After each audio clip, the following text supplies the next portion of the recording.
परछाई, सच्ची घटनाओं से प्रेरित, मध्य प्रदेश, 2012। स्थान, एक सरकारी क्वार्टर, उज्जैन के पास का पुराना शहर इलाका। सरकारी स्कूल की नई टीचर बनी थी शालिनी। कहानी की शुरुआत, शालिनी अकेली रहती थी। नया पोस्टिंग था। हर शाम वो अपने कमरे की सफाई करती, एक दीपक जलाती और फिर बालकनी में बैठकर अपनी माँ से फोन पर बात करती। सब कुछ ठीक चल रहा था, लेकिन पोस्टिंग के तीसरे हफ्ते से कुछ अजीब शुरू हुआ। एक रात दीपक अपने आप बुझ गया। शालिनी ने जैसे ही लाइट ऑन की, सामने की दीवार पर एक उल्टी परछाई दिखी। उसका खुद का शरीर खिड़की के पास था, लेकिन परछाई कमरे की छत से उल्टी लटक रही थी। शालिनी डरकर बाहर भागी, लेकिन जब गार्ड को बुलाकर वापस आई, तब तक सब सामान्य था।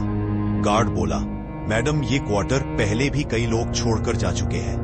रोज रात 3 बजे उसकी अलमारी खुद से खुल जाती, अंदर रखी किताबें जमीन पर बिखर जाती और दीवार पर लाल रंग से एक ही शब्द लिखा होता, माफ कर दो। वो कमरे में अकेली होती, कोई अंदर आ भी नहीं सकता था। पुरानी कहानी तंग आकर शालिनी ने मोहल्ले की एक बूढ़ी औरत से पूछा, इस क्वार्टर में पहले कौन रहता था? बूढ़ी बोली, 2010 में यहाँ एक औरत थी, निम्मी। सरकारी टीचर थी, लेकिन मानसिक रूप से परेशान थी। उसने एक रात अपनी बच्ची को छत की कुंडी से बांध दिया और खुद भी वहीं झूल गई। शालिनी कांप गई। उसे याद आया, परछाई जो दिखती थी वो बच्ची की थी, उल्टी लटकती हुई। सबसे इमोशनल मोड़, एक रात शालिनी ने खुद उस आत्मा से बात करने की कोशिश की। कौन हो तुम? धीरे से आवाज आई। मैं माँ के पास जाना चाहती हूँ। शालिनी ने पूछा, तुम क्या चाहती हो? वो बोली, बस मुझे आखिरी बार मेरी गुड़िया चाहिए जो अलमारी में रखी है। शालिनी ने अलमारी खोली।